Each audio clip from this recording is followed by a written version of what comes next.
Assalamualaikum warahmatullahi wabarakatuh. Selamat pagi dan selamat sejahtera bagi kita semua. Kami akan mempresentasikan materi kuliah ke-12 mengenai pengendalian patogen secara biologis, fisik, dan kimiawi. Sebelumnya perkenalkan kelompok kami yaitu Nabila Azhara NIM 134190186, saya sendiri Sofi Syaira Khairunisa NIM 134190188, dan Jenny Salzapiliang NIM 134190192. Pengendalian patogen dibagi menjadi tiga. Yang pertama yaitu pengendalian secara biologis, yang kedua pengendalian secara fisika, dan yang ketiga yaitu pengendalian secara kimia. Pengendalian patogen. Pengendalian hayati penyakit tumbuhan yaitu kegiatan yang dapat mengurangi kepadatan inokulum atau menekan aktivitas patogen atau parasit dalam menimbulkan penyakit, baik dalam kondisi dorman atau aktif, yang dilakukan oleh salah satu atau lebih organisme dan terlaksana secara alami atau melalui manipulasi lingkungan, inang atau tumbuhan, agens antagonis atau melalui introduksi massal dari salah satu atau lebih agens antagonis.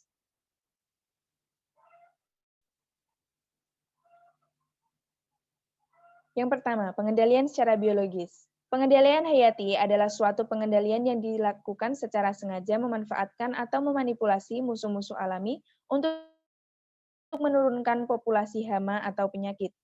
Agensi pengendalian hayati, biological control agents, yaitu setiap organisme yang meliputi subspesies, spesies, varietas, semua jenis protozoa, serangga, bakteri, cendawan, virus, serta organisme lainnya yang dalam tahap perkembangannya bisa dipergunakan untuk keperluan pengendalian hama dan penyakit atau organisme pengganggu tanaman dalam proses produksi, pengelolaan hasil pertanian, keperluan lainnya. Dalam memanipulasi atau merekayasa teknologi musuh alami seperti parasitoid, predator, virus, cendawan, bakteri, dan lain-lain, akan menjadi agen hayati.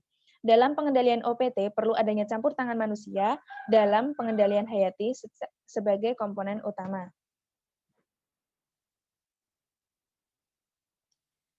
Pengendalian biologis yang pertama yaitu menggunakan secara antagonis. Yang pertama, penggunaan jamur antagonis. Antagonisme pada tahun 1970-an dilakukan untuk menghilangkan jamur akar putih, R. microporus, pada karet. Caranya, dengan jamur saprofit diberikan lingkungan sesuai sehingga dapat melapukan sisa-sisa akar yang menjadi tempat berkembangnya jamur akar putih atau R. microporus.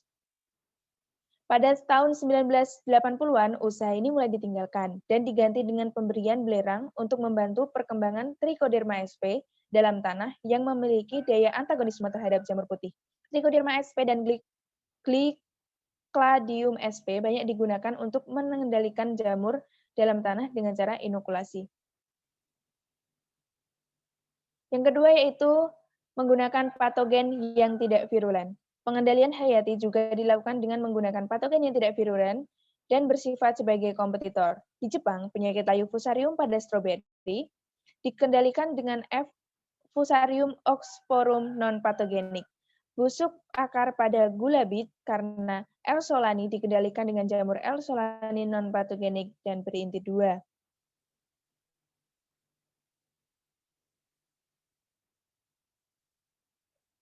Kemudian pengendalian biologi selanjutnya yaitu menggunakan plant growth promoting rhizobacteria. Telah dikenal pula dengan adanya zesetrenik dalam rhizosfer yang dapat digunakan untuk pengendalian biologis. Meskipun jasad ini tidak berpengaruh langsung pada patogen lewat tanah. Di Amerika Serikat, jasad ini disebut dengan Plant Growth Promoting Rhizobacteria atau PGPR yang mempunyai aktivitas pengendalian biologi terhadap Pythium. Meskipun in vitro, jasad tidak memiliki daya antibiosis terhadap Pythium.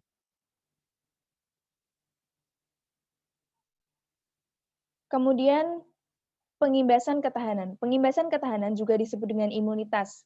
Ketahanan dapat terjadi karena inokulasi dengan patogen, bukan patogen, metabolit, mikroba, dan sisa-sisa tumbuhan termasuk ekstrak pupuk kandang. Tanaman tembakau yang terinfeksi blue mold atau Peronospora tabacina pada waktu masih kecil dan dapat bertumbuh dapat menjadi tanaman yang tahan dengan penyakit tersebut. Bahkan sekarang diketahui terdapat organisme fitoplankton yang dapat menambah daya tahan terhadap beberapa penyakit tidak melalui proses antagonisme seperti kompetisi, predasi, dan pembentukan antibiotika. Tanaman kopi Arabica menjadi tahan terhadap penyakit karat Haemelilella vastatrix setelah disemprot suspensi bakteri Bacillus thuringiensis, Xanthomonas campestris PV manihotis. Selanjutnya ada proteksi silang. Pada penyakit virus pengendalian biologis dilakukan dengan proteksi silang cross protection atau premunisasi.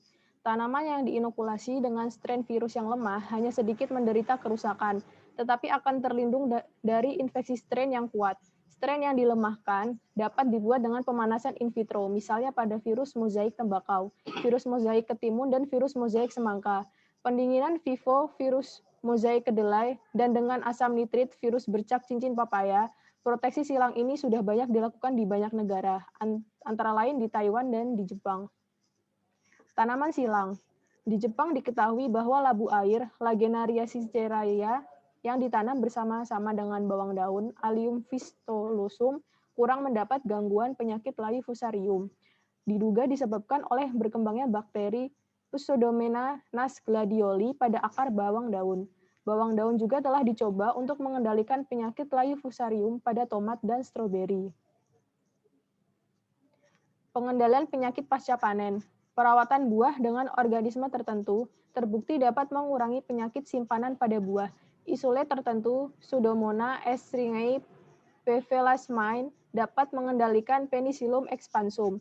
Acremonium breve dapat mengendalikan Botrytis cinerea dan Bacillus subtilis mengandung Monilia frustigena. Untuk perawatan bakteri ini dapat dibantu dengan fungisida tertentu. Misalnya B. subtilis dicampur dengan dikloran untuk mengendalikan busuk Rhizopus. Penerapan pengendalian hayati. Yang pertama ada introduksi, yaitu mengimpor atau memasukkan musuh alami dari suatu daerah ke daerah lain. Contohnya introduksi Curinus coreolus dari Hawaii untuk mengendalikan Heterophylla cubana, kutu loncat di Indonesia. Yang kedua, augmentasi, merupakan teknik penambahan musuh alami secara periodik dengan tujuan untuk meningkatkan jumlah dan pengaruh musuh alami. Yang ketiga, ada konservasi, merupakan usaha untuk mempertahankan atau melestarikan musuh alami yang telah ada di suatu daerah. Teknik ini bertujuan untuk menghindarkan tindakan yang dapat menurunkan populasi musuh alami. Yang kedua, ada kelebihan dan kekurangan pengendalian secara biologis. Kelebihannya yaitu pengendalian biologis dapat efektif dalam jangka panjang karena sifatnya berkelanjutan.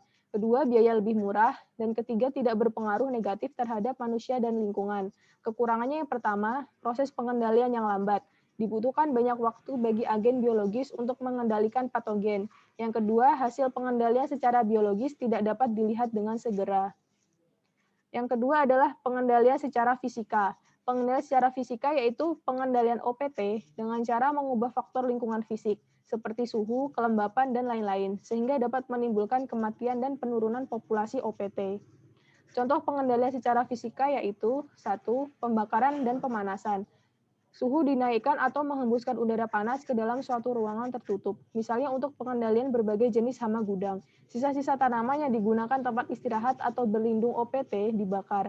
Bahan tanaman, baik berupa benih maupun bibit direndam dalam air panas. Misalnya bibit pisang direndam dalam air panas 55 derajat Celcius selama 30 menit. Lalu ada karantina dan eradikasi tumbuhan. Setiap tumbuhan dan bagian-bagiannya yang dilalu lintaskan antar negara selalu mempunyai risiko sebagai pembawa OPTK yang dapat mengancam produksi pertanian. Oleh karena itu, setiap media pembawa yang dimasukkan ke dalam wilayah RI atau yang dilalu lintaskan antar area di dalam wilayah RI dikenakan tindakan karantina. Tindakan karantina meliputi pemeriksaan, pengasingan, pengamatan, perlakuan, penahanan, penolakan, pemusnahan, dan pembebasan.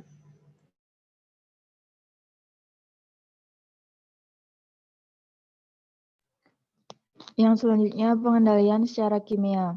Pengendalian secara kimia adalah suatu teknik pengendalian penyakit dengan menggunakan bahan kimia agar tidak menimbulkan kerusakan pada tanaman.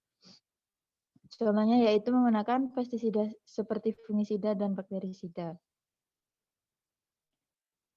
Adapun syarat pengendalian secara kimiawi, yang pertama yaitu meracun patogen tepat sasaran, tidak meracuni tumbuhan, tidak meracun organisme non-patogen, tidak mencemari lingkungan, murah dan mudah didapatkan, tidak mudah terbakar, dan dapat disimpan lama. Selanjutnya pengendalian secara kimia. Yang pertama ada fungisida.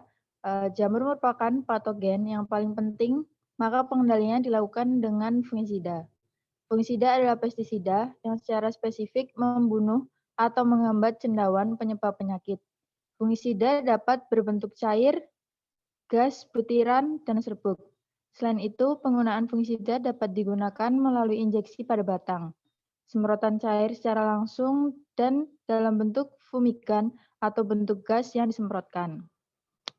Contoh fungisida adalah timbal 1 oksida, karbendazim, tembaga oksiklorida, dan natrium dikromat. Berikut adalah mekanisme kerja fungisida. Yang pertama, fungisida akan bekerja dengan baik jika terkena atau kontak langsung dengan OPT sasaran. Racun pada fungisida berbentuk tersebut akan masuk ke dalam jaringan tumbuh organisme target. Racunnya akan terjadi gangguan, gejalanya akan terjadi gangguan fungsi fisiologis organisme target yang berakibat pada kematian. Yang kedua ada bakterisida. Bakterisida adalah jenis pestisida yang dibuat dan digunakan secara spesifik untuk mengendalikan penyakit pada tanaman yang disebabkan oleh bakteri. Bakterisida antara lain dapat digunakan untuk mengendalikan penyakit layu bakteri, busuk bakteri, karak bakteri, hawar daun bakteri, bercak bakteri, bakterial spek, dan lainnya. Contoh produk bakterisida yaitu Agrep 2000 WP, Arimisin, Baktosin, dan baktosin. Fungsi bakterisida yaitu yang pertama ada disinfektan, yaitu bahan yang direkomendasikan dalam aplikasi pada objek atau benda mati untuk membunuh berbagai mikroorganisme termasuk bakteri. Yang kedua ada antibiotik. Antibiotik itu merupakan zat yang dihasilkan oleh mikroorganisme yang memiliki daya penghambat kegiatan mikroorganisme lain. Yang ketiga ada antiseptik. Antiseptik memiliki fungsi sebagai karen substansi kimia yang diaplikasikan pada permukaan jaringan yang dapat digunakan untuk mencegah pertumbuhan mikroorganisme dengan menghalangi jalan masuknya atau merusak organ mikroorganisme tersebut. Yang ketiga, antibiotik. Antibiotik adalah segolongan molekul, baik alami maupun sintetik, yang mempunyai efek menekan atau menghentikan suatu proses biokimia pada organisme, khususnya dalam proses infeksi oleh bakteri. Contohnya, yang pertama ada streptomycin. Streptomycin digunakan untuk mengendalikan penyakit yang disebabkan oleh bakteri dan jamur pada buah-buahan tertentu, sayur-sayuran, biji-bijian, dan tanaman hias. Cara kerjanya yaitu streptomycin bersifat bakterisid, bekerja dengan mengikat secara irreversibel ribosom bakteri dan menghambat sintesa protein 8,9 pada kadar tinggi. Streptomycin dapat bersifat fitotoksik pada tanaman.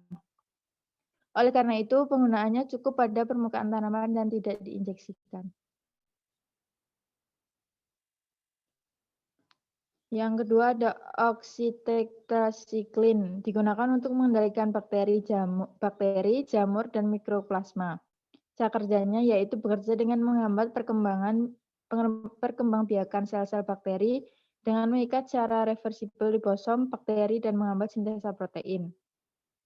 Yang ketiga ada kasugamicin, yaitu termasuk antibiotik golongan aminoglikosida dari Streptomyces kasugaensis, termasuk dalam strain Streptomyces. Kegunaannya yaitu Oryzae savara yang menimbulkan bercak atau blast pada tanaman padi dan tomat, dan juga dapat mencegah pertumbuhan bakteri pada beet, seledri, lada, kentang, dan skep pada apel dan pir. Yang keempat ada validamicin, antibiotik non-sistemik untuk mencegah pertumbuhan bakteri dan jamur yang dihasilkan dari Streptomyces hygroscopicus. Validamicin ini sangat efektif melawan penyakit-penyakit bakteri pada tanah dan juga untuk mengendalikan Rhizotonia solani pada tanaman padi, sayuran, tembakau, juga mengatasi penyakit rebah kecambah pada saat persemaian sayuran, kapas, kentang, pit, dan padi. Sekian Sekian. presentasi dari kelompok kami. Apabila ada pertanyaan, silakan tuliskan di kolom komentar atau kolom diskusi. Terima kasih. Wassalamualaikum warahmatullahi wabarakatuh.